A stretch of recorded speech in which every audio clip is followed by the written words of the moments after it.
함께 찬양 드림으로 예배 준비하도록 하겠습니다. 나를 지으신 주님 함께 드립니다.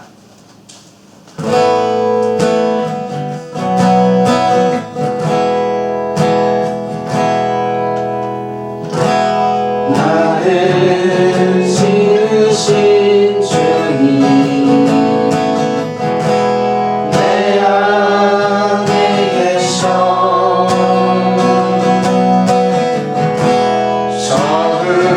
처음부터 내 삶은 그의 손에 있었죠.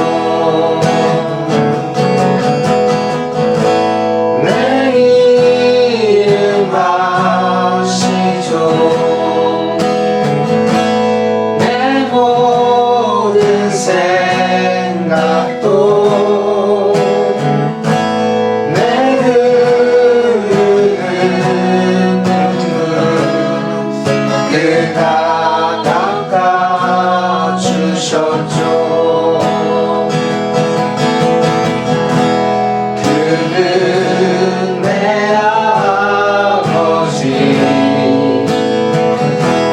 난 그의 소유 내가 어딜 가든지 날 떠나지 않죠.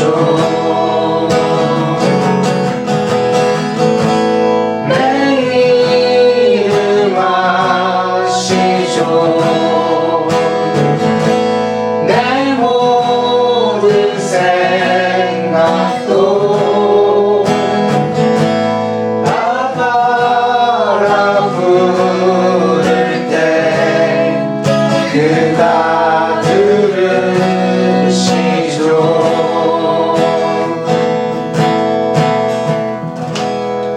주와 같이 길 가는 건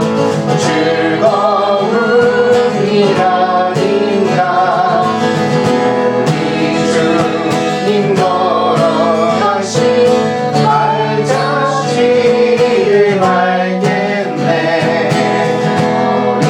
어린아이 같은 우리 미련하고 약한 주의 손에 이끌리어 생명길로 가겠네.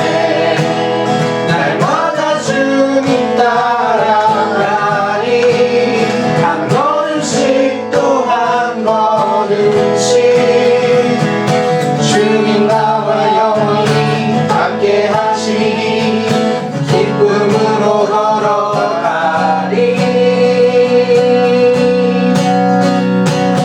꽃이 피는 들판이나 험한 골짜기라도 주가 인도하는 대로 주와 같이 가겠네. 날마다 주님 따라가리 한 걸음씩 또 한 걸음씩 주님 나와 영원히 함께 하시니 기쁨으로 걸어가리. 한 걸음 한 걸음 주 예수와 함께 날마다 우리는 걷게. 한 걸음 한 걸음 주 예수와 함께 날마다 우리는 걷겠네.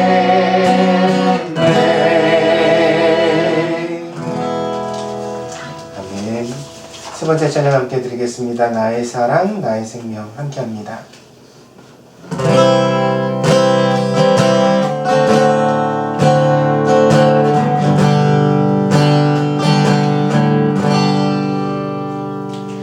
나의 사랑 나의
묵상 기도 드림으로 주일 예배를 하나님 앞에 함께 드리겠습니다. 다 같이 묵상으로 기도하시겠습니다.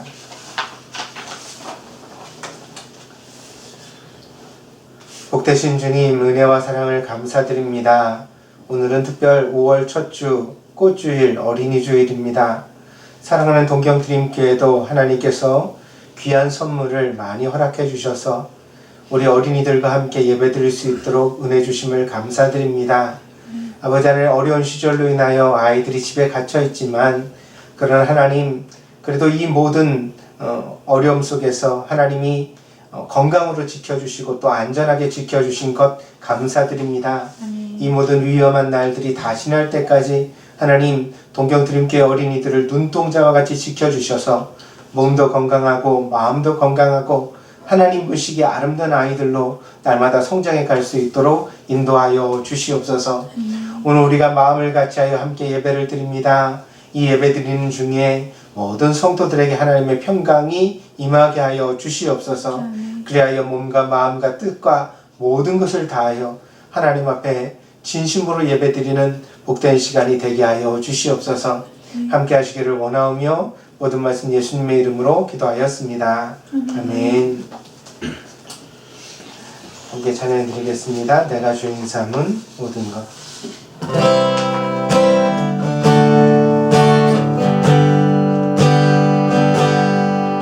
내가 주인 삼은 모든 것 내려놓고 내 주 대신 주 앞에 나가 내가 사랑했던 모든 것 내려놓고 주님만 사랑해.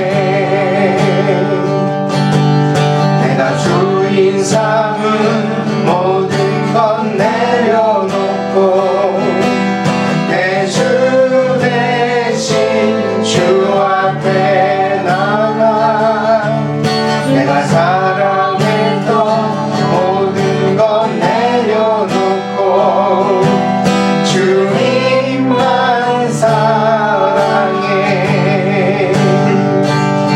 주 사랑 거친 풍랑에로 깊은 바다처럼 나를 잠잠게 해. 주 사랑 내 영혼의 반석 그 사랑 위에 서리.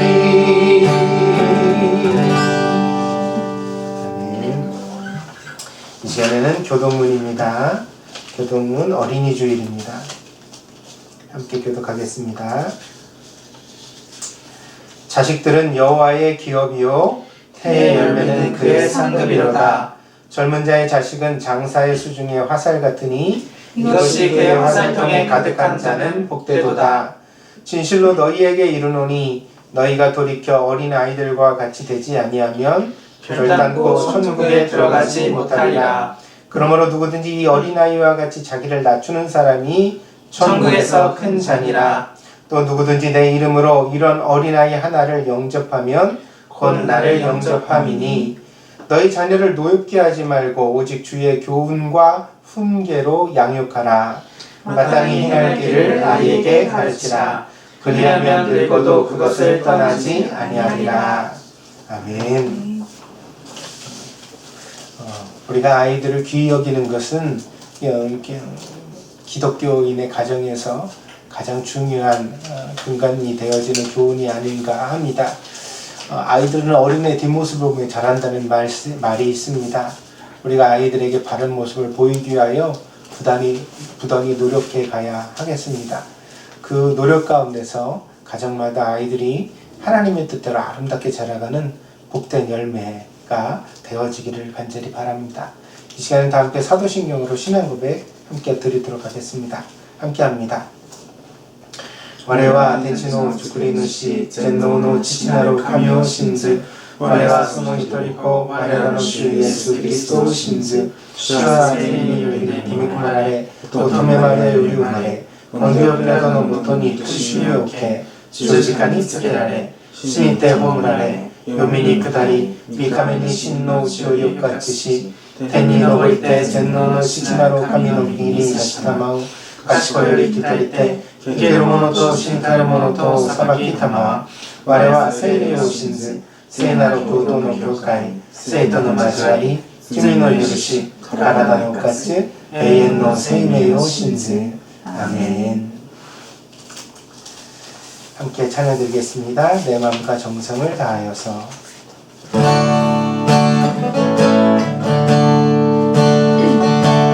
내 마음과 정성을 다하여서 주 너의 하나님을 사랑하라 내 몸을 아끼고 사랑하듯 형제와 이웃을 사랑하라 주께서 우리의 명하시니 그 명령 따라서 살아가니 널 미워했지는 원수라도 언제나 너 그렇게 사랑하라 널 핍박하는 자 위에서도 신실한 마음으로 모두리라 주께서 우리의 명하시니 그 명령 따라서 살아가니 나 항상 주님을 멀리하고 형제를 사랑하지 못하였다 이러한 죄인을 사랑하사 주께서 몸 버려 죽으셨다 속죄 그 사랑 받으리고 내 생명 다 바쳐 충성하리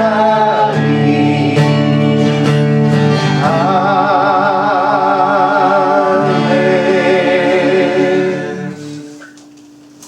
이 시간에 마음을 다하여 함께 기도하도록 하겠습니다. 기도합니다.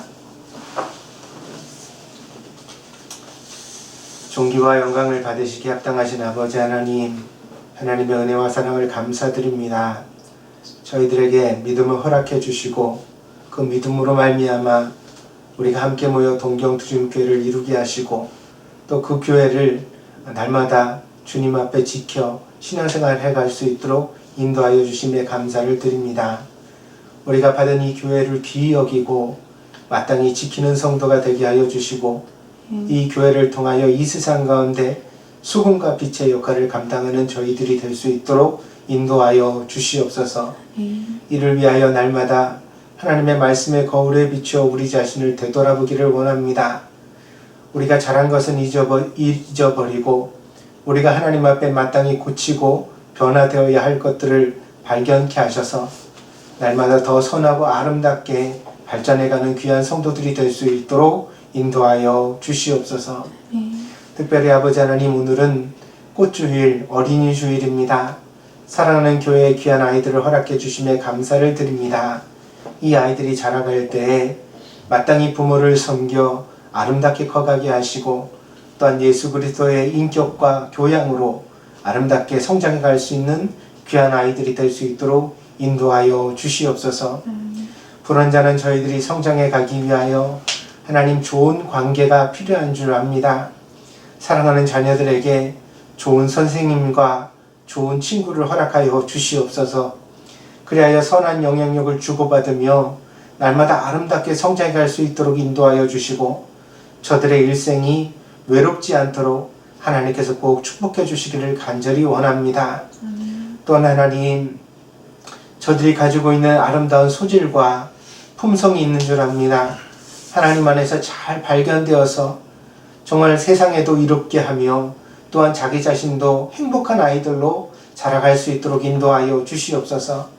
자기가 가진 모든 능력을 밝기 세상에 발현하면서도 아버지 하나님 또한 그 안에서 날마다 보람과 즐거움을 얻는 귀한 인생이 될 수 있도록 하나님께서 귀한 아이들을 붙드시고 인도하여 주시기를 원합니다. 아버지 하나님 또한 사랑하는 아이들이 가정의 귀함을 배우고 알게 하여 주시옵소서. 가정 속에서 자라갈 때에 아버지 하나님 정말 행복을 누리게 하여 주셔서 늘 가정은 따뜻하고 그리고 또 평안하며 하나님이 주시는 은혜가 있는 곳으로 아버지 하나님 아이들이 배워갈 수 있도록 하나님께서 은혜 가운데 인도하여 주시옵소서. 이 일을 위하여 우리가 함께 기도하며 또한 노력해 가기를 원합니다.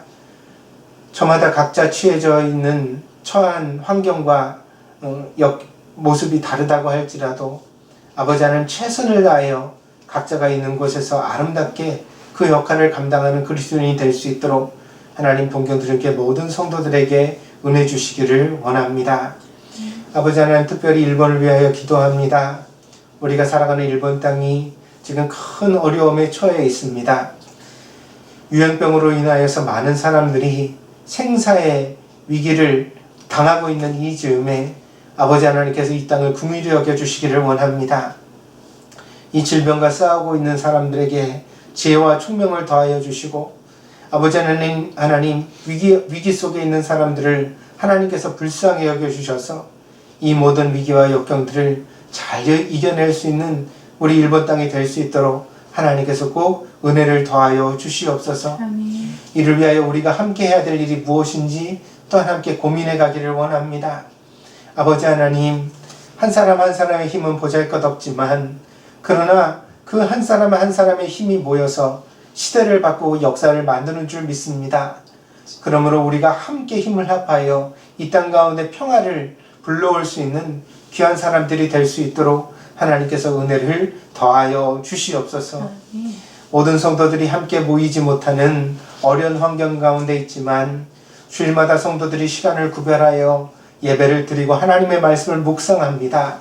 이 말씀이 꼭 은혜가 되어서 사랑하는 성도들의 마음 가운데 평안으로 임하고 능력으로 임하기를 원합니다. 그리하여서 동경들께 모든 성도들이 이 어려운 시기를 믿음으로 잘 이겨낼 수 있도록 인도하여 주시옵소서. 가정마다 평강 주시기를 원합니다. 하나님 모든 성도들의 마음 가운데 용기와 힘을 주시기를 원합니다. 그리하여서 아버지 하나님 이 어려운 시기를 낙심치 아니하고 주님을 바라며 잘 이겨낼 수 있는 복된 성도들이 되게 하여 주시옵소서. 이제 또 하나님의 말씀을 함께 나눌 때에 마음의 문을 활짝 열어주시고 들려지는 말씀을 귀히 여기게 하시고 그 말씀을 꼭 붙들게 하여 주셔서 하나님의 말씀과 함께 승리하는 복된 크리스찬이 다 될 수 있도록 하나님 인도하여 주시옵소서. 오늘도 저희들에게 은혜 주실 줄 믿고 감사드리며 모든 말씀 예수 그리스도의 이름으로 기도하였습니다. 아멘. 오늘 우리에게 주신 하나님의 말씀은 마태복음 18장 1절에서 4절까지 보겠습니다. 마태복음 18장 1절에서 4절입니다.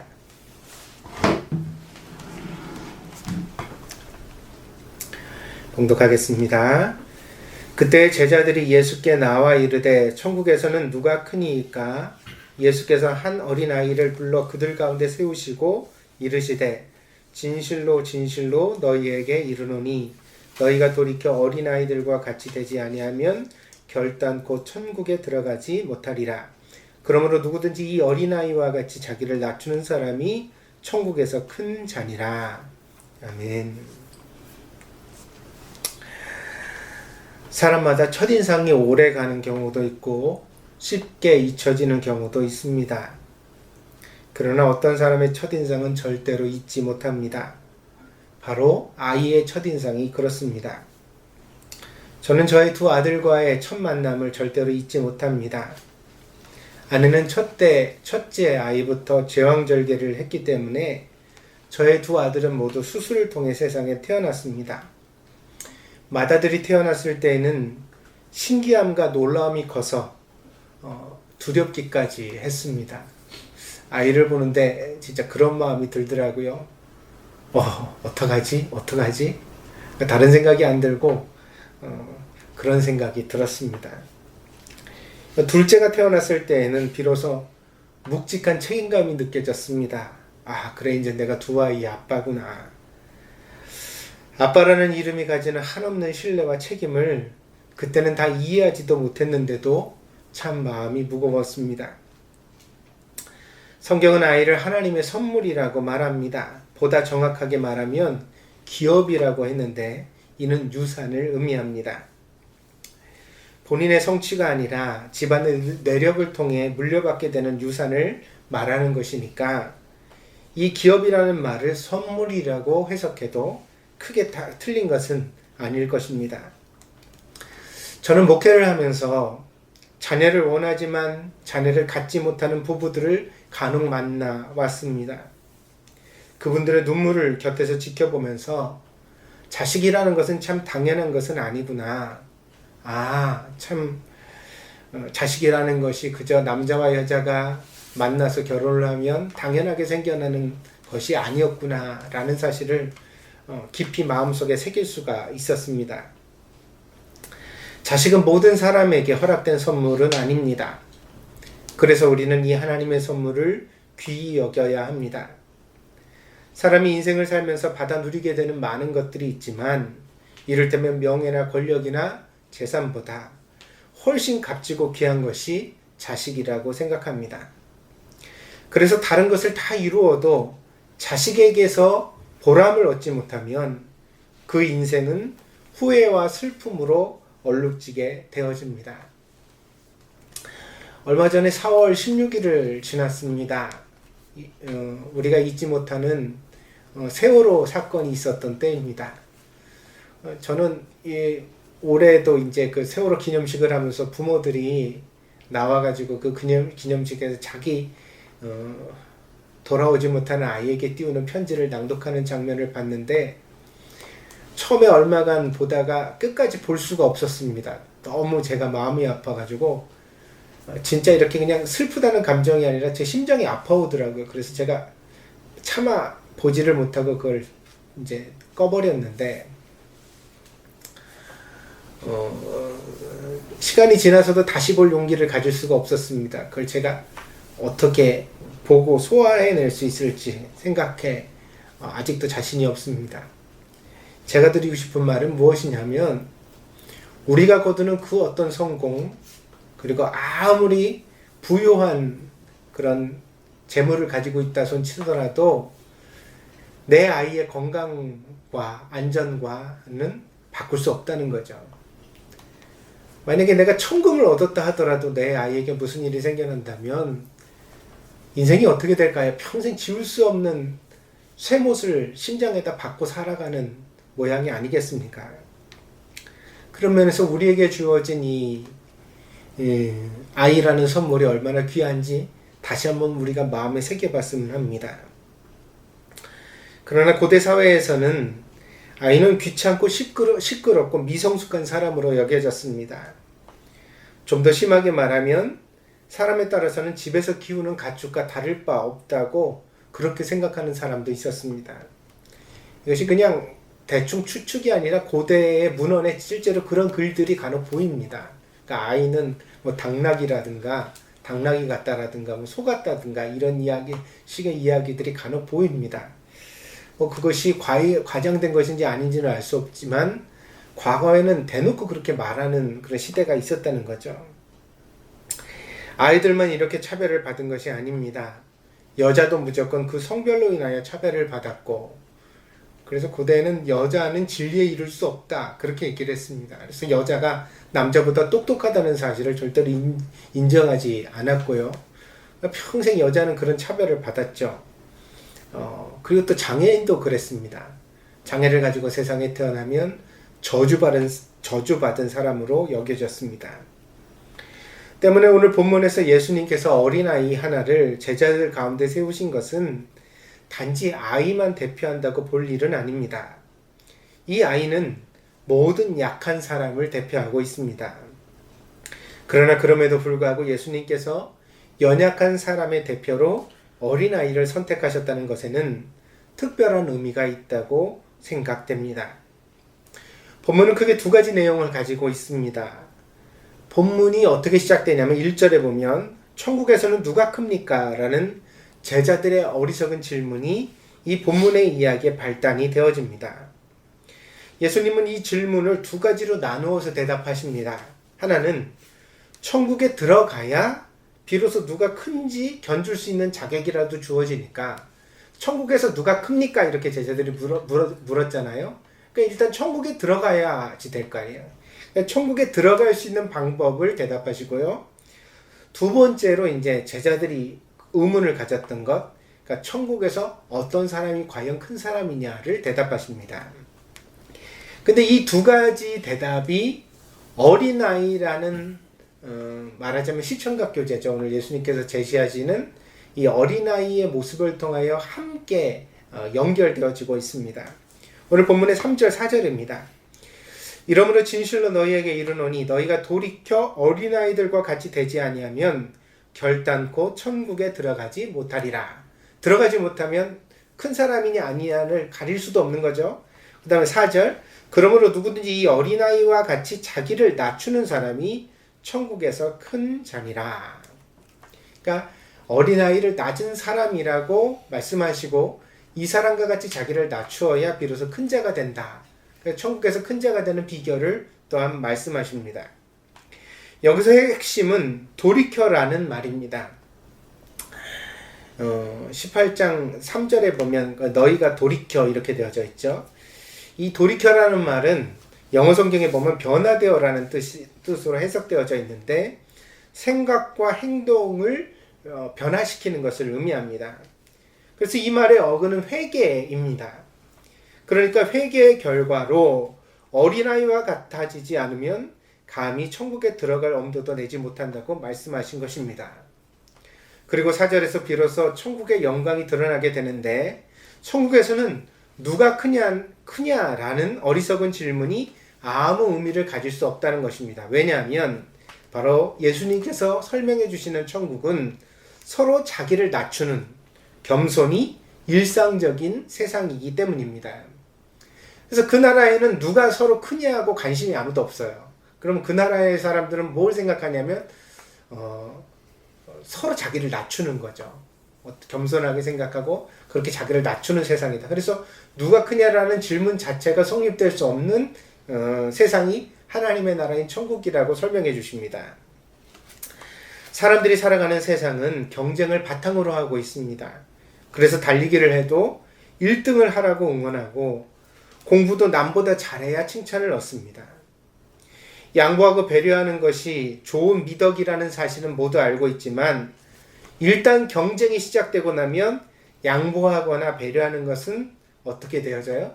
나고자 하나 패배자가 되는 길이다 라고 이야기되어집니다.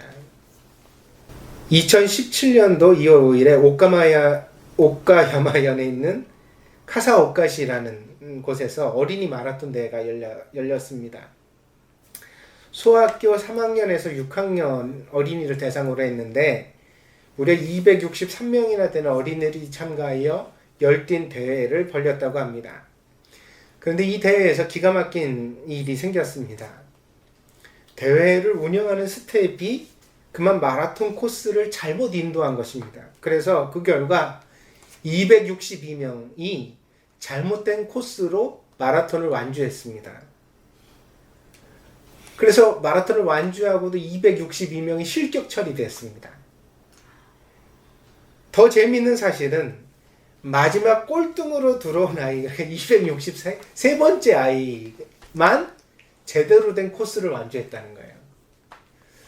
왜냐하면 이 263번째 어린아이가 너무 뒤처져가지고 늦게 왔을 거 아니에요. 근데 이 아이를 인도했던 인도자만 마라톤 코스를 제대로 알고 있었던 거예요. 그래서 그 안내원의 인도를 따라서 263번째 아이만 끝까지 마지막까지 제대로 된 코스를 돌았기 때문에 나중에 어떻게 됐느냐, 이 꼴등인 아이가 1등이 되는 사건이 생겼습니다. 너무 드라마틱한 장면이라서 이 이야기가 마이니치 신문에도 기사로 보도되었습니다.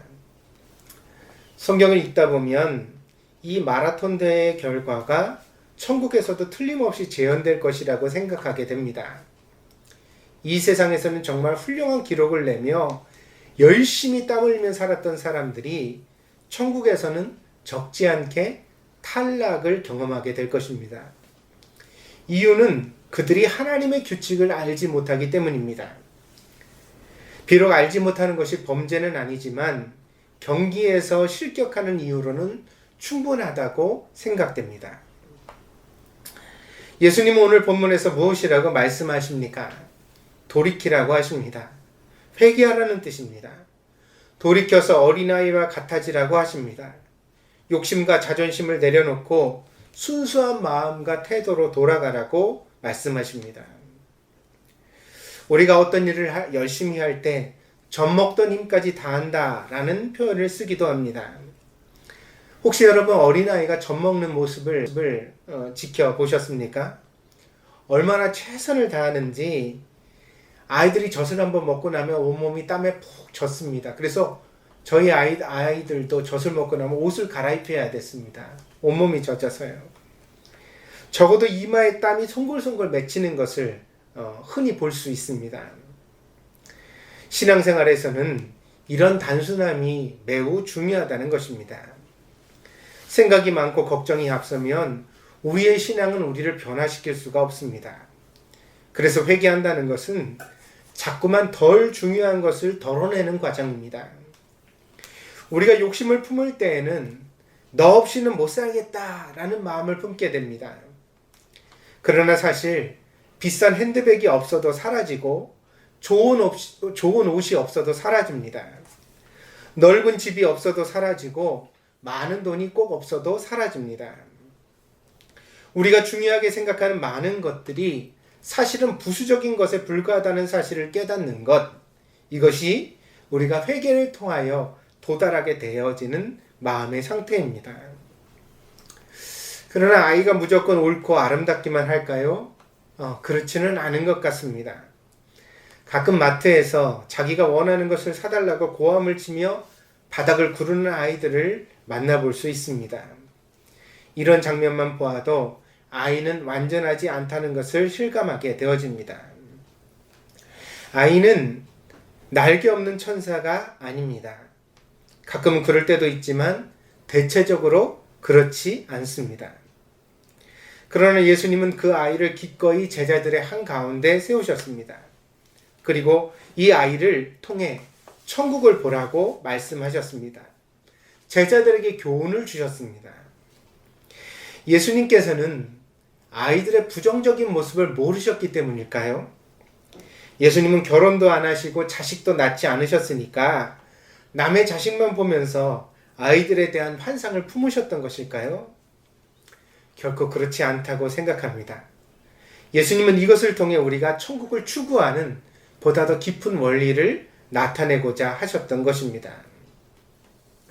성경에 보면 사람은 하나님의 형상입니다. 이 세상의 그 어떤 것도 사람보다 더 직접적이고 확실하게 하나님의 형상을 보여주는 존재는 없습니다.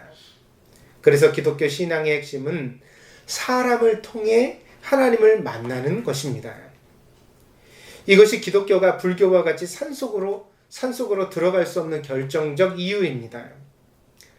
불교는 자연의 이치 속에서도 신성함을 발견한다고 믿기 때문에 산속으로 들어갈 수 있지만, 기독교는 자연보다 사람에게서 하나님의 거룩하심을 발견할 수 있다고 믿기 때문에 계속해서 사람들 속으로 들어가려고 노력하게 되는 것입니다. 그런 의미에서 불교의 인간관이 독존, 그러니까 홀로의 의미라면 기독교의 인간관은 코이노니아, 그러니까 함께의 의미를 가지는 것입니다. 사람은 어때야 돼요? 함께 있어야 된다는 거죠. 함께. 그런데 이 함께의 의미를 우리가 어떻게 찾아왔느냐면 늘 훌륭한 사람들에게 초점 맞춰 찾아왔습니다. 무슨 얘기냐면 그래, 사람이 함께 있어야 된다면 그럼 어떤 사람과 함께 있어야 되느냐라고 물었을 때 우리가 다 어떻게 생각하냐면 훌륭한 사람들과 함께 있어야 된다라고 생각하는 것입니다. 우리가 더 좋은 스승을 만나야 훌륭해지고 더 좋은 친구를 만나야 성공할 수 있고 더 좋은 배우자를 만나야 행복하다고 생각하고 있는 것입니다. 그래서 사람들은 늘 누구나 귀인을 만나려고 합니다. 그러니까 나에게 도움이 되는 사람, 유익한 사람. 그래서 우리 부모들도 아이들에게 그렇게 가르칠 때가 많죠. 뭐 공부 못하는 애랑 놀지 마. 뭐 좀 지저분해 보이는 아이랑 어울리지 마라. 응? 학교에서 이렇게 열심히 하지 않는 아이하고는 상대도 하지 마라. 그런 애랑 어울리지 마라. 이렇게 흔히 가르치잖아요. 왜 그래요? 그리고 우리 아이보다 좀 훌륭해 보이는 아이랑 친구가 될 때 기분 좋아하죠.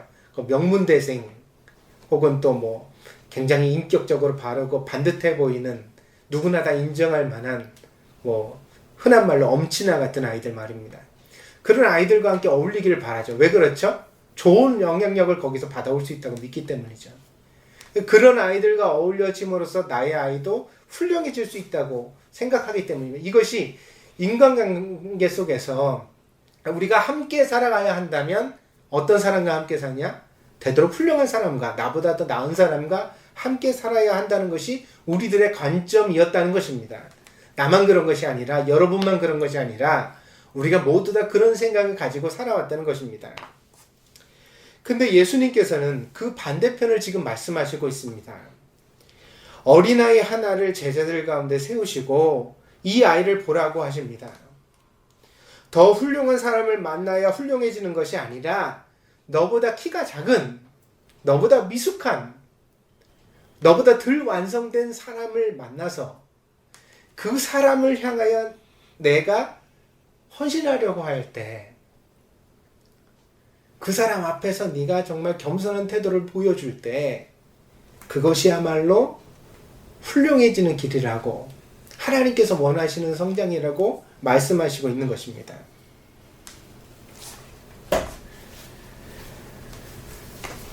저는 평소에 좋은 신앙생활이 가정에 있다고 말씀을 드려왔습니다. 남편이 아내를 위해, 아내가 남편을 위해 헌신하는 것이 신앙생활과 다르지 않다. 그렇게 주장해 왔습니다. 자식을 잘 키우기 위해 고민하고 노력하는 것이 신앙생활의 내용이라고 믿습니다. 교회에 나와서 여러 가지 일을 하는 것도 중요하지만 더 중요한 것은 헌신이라는 고귀한 정신을 우리 안에 실현하는 것입니다. 그래서 남에게 남이 나를 어떻게 생각할까에 이렇게 길들여져서 보여지는 모습보다 중요한 것은 진짜 내가 어떤 사람이냐의 모습이거든요. 나는 과연 헌신적인 사람인가? 응? 그 모습을 어디서 우리가 실제로 볼 수가 있죠? 사회생활 속에서는 아니에요. 왜냐하면 거기서는 얼마든지 우리가 연기하고 가장할 수 있거든요.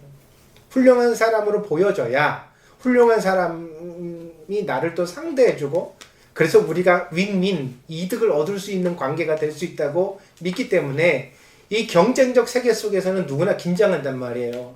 그래서 밖에 나가면 아이들도 매너 있는 아이로 보여주려고 노력을 하고 어른도 마찬가지입니다. 자기가 좀 교양 있어 보이려고 말씨도 조심하고 행동도 조심하고 그런 모습들이 우리 안에 나타나게 되어집니다. 평판을 가볍게 여기는 사람은 없으니까요. 근데 진짜 헌신의 정신이 드러나는 것은 나보다 좀 부족한 사람을 향하여서죠. 그리고 그런 의미에서 가정 속에서 드러날 때가 많습니다.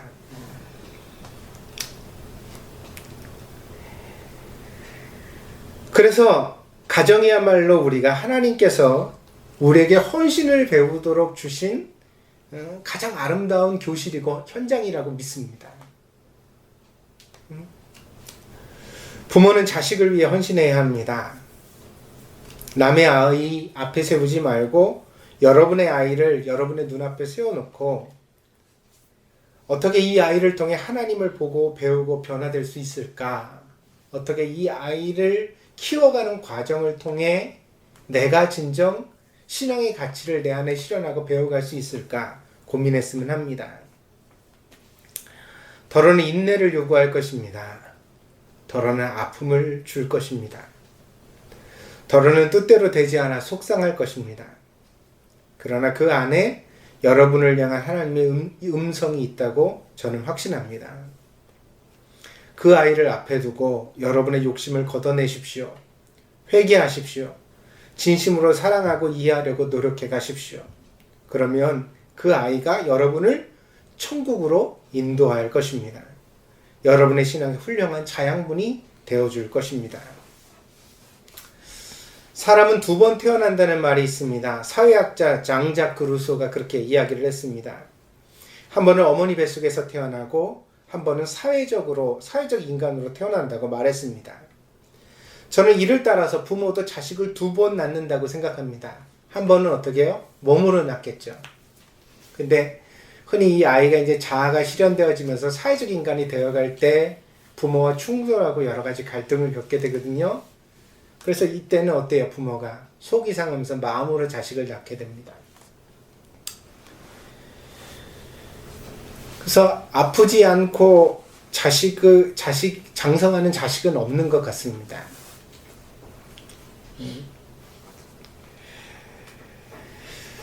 우리가 영적으로 깨어 있다면 이 과정이 단지 속만 상하는 것이 아니라 이 과정을 통해 우리 자신도 훌륭한 사람으로 거듭나는, 이 과정을 통해서 우리 자신이 진짜 헌신이라는 게 뭔지, 나를 내려놓는다는 것이 어떤 것인지, 또 하나님의 마음이 어떤 마음인지, 그죠? 우리가 하나님을 흔히 아빠라고 부르죠. 하나님을 아바라고 우리가 성경 속에서 배워서 부르는데, 그러면 하나님의 마음이 어떤 마음이겠습니까? 자식을 키우는 부모의 마음 아니겠습니까? 그러니까 하나님께서 우리가 때로 많이 잘못되고 그릇된 길을 갈 때에도 막 직접적으로 개입하셔가지고 우리를 이렇게 욱박지르지 아니하시고 지켜보신단 말이에요. 인생의 긴 과정을 통해 우리를 교정해 가시죠. 깨닫고 돌아오도록 인도하시고요. 근데 그 지켜본다는 것이 굉장히 어렵거든요. 진짜 어렵습니다. 그러니까 우리가 자식을 키워가는 과정을 통해서 이게 하나님 마음이구나, 응? 그런 것도 우리가 함께 깨달을 수 있지 않을까 생각을 해봅니다. 그래서 아이만 두 번 태어나는 것이 아니라 그 아이를 키우는 과정을 통해서 부모도 다시 태어나게 되어진다. 엄마 혹은 아빠라는 이름으로 말입니다. 엄마와 아빠라는 이름만 가진 사람이 되지 않기를 바랍니다. 저는 목사로서 이렇게 사람들의 가정을 지켜보다 보니까요, 그런 안타까움이 드는 가정들이 간혹 보여집니다. 뭐냐면 육신적으로는 엄마와 아빠라는 이름을 가졌지만 그 교양과 신앙과 인격에 있어서는 엄마와 아빠의 역할을 제대로 감당할 만큼 준비되지 못한 사람들이 보여져요. 참 그렇게 아이가 커갈 때 그 아이들에게는 되게 좀 불행한 일이고 슬픈 일이 되어지겠죠. 그러지 않았으면 좋겠다는 거죠. 그래서 우리가 충분히 그 엄마와 아빠라는 명예로운 이름을 잘 실현할 수 있는 사람이 되어지도록 함께 기도하고 또 기도하면서 노력해 갔으면 합니다. 언제까지 그래야 될까요? 죽을 때까지 그래야 합니다. 엄마와 아빠라는 이름이 변하는 게 아니잖아요. 자식이 나이를 많이 먹으면 자식이 아닌가요? 똑같죠. 여전히 염려되고 그렇습니다.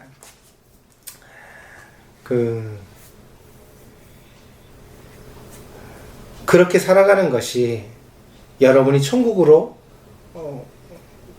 천국에 들어가는 길이 된다고 믿습니다. 여러분 모두에게 항상 은혜 주시기를 바랍니다. 그래서 우리가 꼭 훌륭한 사람을 만나서 훌륭해지는 것이 아니다. 나보다 연약한 사람을 오히려 만나고 그 사람을 위해서 자기를 헌신해가는 과정을 통해서 하나님께서 우리에게 그 기대하시는 바를 우리가 이룰 수 있게 되어진다. 근데 우리가 물론 세상 속에서 나보다 연약한 사람을 만나서 헌신하는 것도 중요하겠지만 그러기 위해서 먼저 우리가 그것을 실현해야 될 곳이 어디다? 바로 가정이다. 가정 속에서 우리가 서로의 부족한 점을 보듬어 주기 위해서 채워주기 위해서 자기를 헌신할 수 있는 법을 함께 배워나가야 되겠다. 그럴 때 신앙생활도 완성되는 것이다. 이 말씀을 드립니다. 우리가 이 말씀을 마음에 새기고 이번 한 주일을 살아가서 이번 한 주 동안에는 서로가 서로를 위하여 한없이 헌신할 수 있는 그런 한 주간이 되어주기를 바랍니다. 그래서 아내의 일과 남편의 일이 따로 있지 않습니다. 서로 돌보십시오. 되도록 도와주려고 노력하십시오. 그렇게 헌신하는 것이 곧 신앙생활이고 여러분이 천국에 들어가는 길입니다. 아이들도 그렇습니다. 잘 참아주시고 또한 아이들에게도 부모를 위하여 헌신할 수 있는 길들을, 방법들을 가르쳐 주시기를 바랍니다. 그래서 우리가 함께 하나님 안에서 함께 성장해가는 귀한 동경들에게 모든 가정들이 되어졌으면 좋겠습니다. 기도하겠습니다. 하나님의 은혜와 사랑을 감사드립니다. 오늘 귀한 말씀을 통해 우리가 배우기를 원합니다. 어린아이들을 제자들 가운데 세우시고 이 아이와 같이 자기를 낮추는 자가 바로 천국에서 큰 자라고 말씀하셨던 예수님의 교훈을 오늘 우리가 마음속에 깊이 새기게 하여 주시옵소서. 하나님, 우리가 도울 수 있는 사람은 누구입니까? 나를 필요로 하는 사람이 누가 있습니까?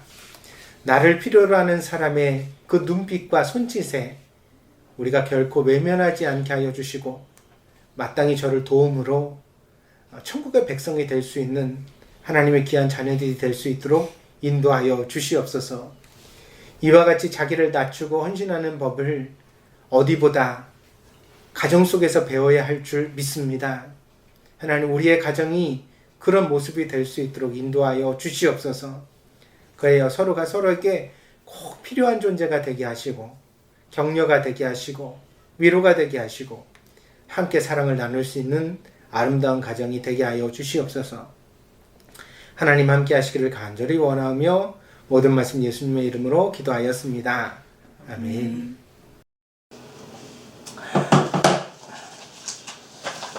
준비하신 선물 함께 찬양드리면서 드리도록 하겠습니다.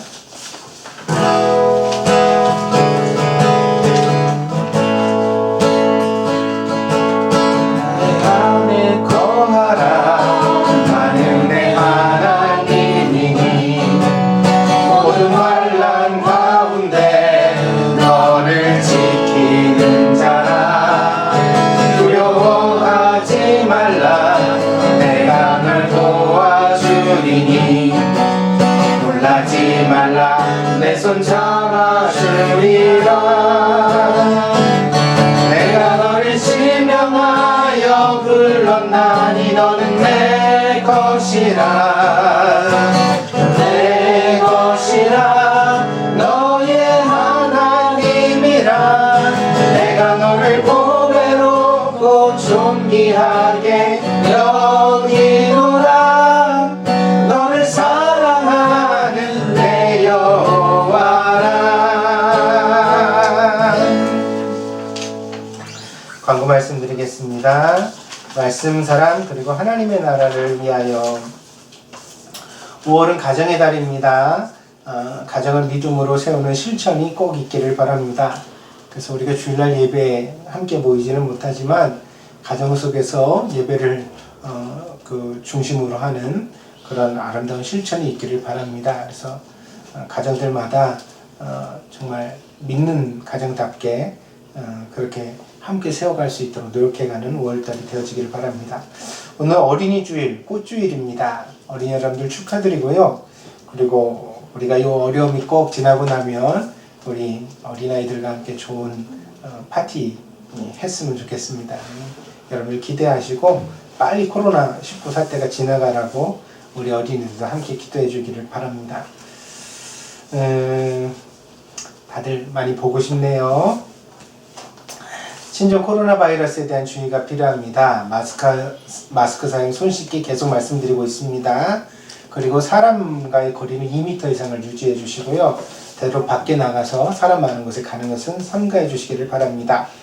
그리고 또 일본의 재난 극복을 위해서 함께 기도 바랍니다. 지금 일본이 코로나를 극복하려고 함께 애를 쓰고 있는데 그 상황이 잘 좋아지지 않고 있습니다. 여러분 빨리 이 상황이 잘 잡혀갈 수 있도록 여러분들 위해서 함께 기도해 주시기를 당부를 드립니다. 성도 간의 협력이 필요합니다. 서로의 필요를 위해 돕는 교회가 됩시다. 그랬습니다. 여러분들 좋은 소식이 유익한 소식이 있으면 함께 나누어 주시고 또 성도들 간에 서로 교제하여서 이 어려움을 함께 극복해가는 성도들이 되어지기를 바랍니다. 필요한 것이나 기도 제목이 있을 때도 연락 주시기를 바랍니다. 우리 성도들 소식입니다. 저희 어머니 되시는 이명희 권사님이어서 기도해 주시기를 부탁을 드립니다. 그리고 또 김대승 형제 은우 아빠가 4월 26일 지난 주일부터 한국에 들어갔습니다. 무사히 잘 다녀올 수 있도록 여러분들 함께 기도해 주시기를 바랍니다. 그리고 임신 중에 있는 유미라 자매 우리 혜리 엄마 임신성 빈혈로 인해서 고생한다고 말씀을 드렸죠. 잘 나아질 수 있도록 그리고 또 출산의 과정이 순산이 될 수 있도록 여러분들 꼭 같이 기도해 주시기를 바랍니다. 날씨가 이제 제법 덥네요. 아무래도 여름이 오는 것 같습니다. 그래서 더 임산부의 건강이 좀 걱정이 되어지니까 여러분들 잘 지나갈 수 있도록 함께 기도해 주시기를 바랍니다. 다른 간구가 없으시면 우리 마지막 찬양 함께 드리고 축도로 예배를 펴도록 하겠습니다. 함께 찬양 드립니다. 모든 상황 속에서.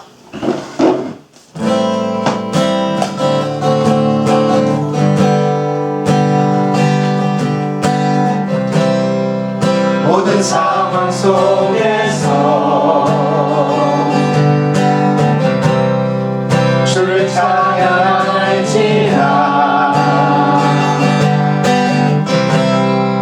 주는 너의 큰 선을 큰 도움이시라 주의 얼굴 구할 때 주의 영을 부사 크신 사랑 안에서 주를 보게 하소서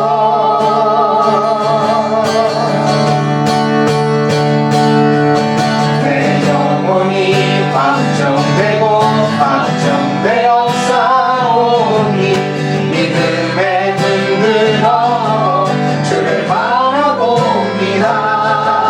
내 영혼이 확정되고 확정되어 싸우니 믿음에 흔들어 주를 바라봅니다.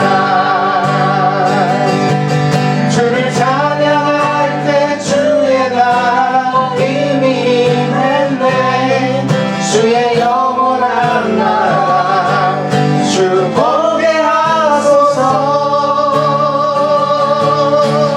영원히 확정되고 확정되어 싸우니 믿음에 흔들어 주를 바라봅니다.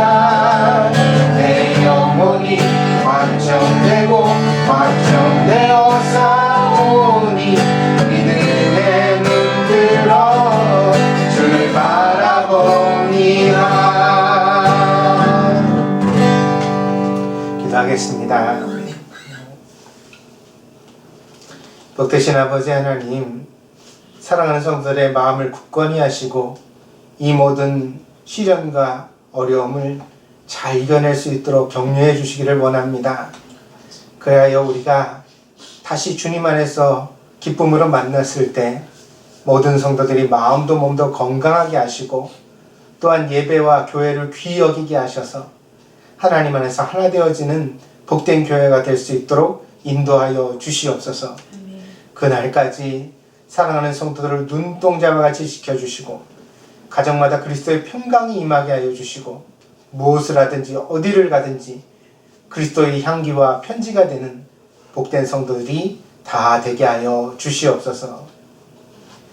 지금은 우리 교회 머리가 되시는 예수 그리스도의 한량없는 은혜와 날마다 우리를 극진히 사랑해 주시는 아버지 하나님의 만극하신 사랑하심과 우리들을 날마다 고아와 같이 홀로 버려두지 아니하시고 그리스도의 말씀으로 위로하시며 격려하시며 인도해 주시는 보혜사 성령님의 교통하시며 내재하시며 충만하신 역사가 오늘 동경드림교회에서 함께 예배드리는 사랑하는 성도들 머리 위에 저들의 가정과 직장과 학업 위에 저들의 모든 삶의 미래 위에 지금으로부터 영원히 함께 계실지어다. 아멘.